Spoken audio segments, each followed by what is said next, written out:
هذا المسجد وكل عام وانتم بخير، يعني حاجة عظيمة جدا، ومش حاجة مهمة، حاجة عظيمة.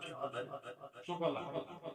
بيخلي أطفالنا وأولادنا يقوموا بالصلاة والخير، طبعا في آخرين، لأن ده عمل خيري، ده عمل خيري، وكل اللي يقدر يساهم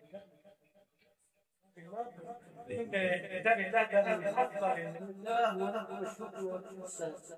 طبعا بضم وصول لصوت الحج في أفضل وصل رسالة معانا المستشار لهذا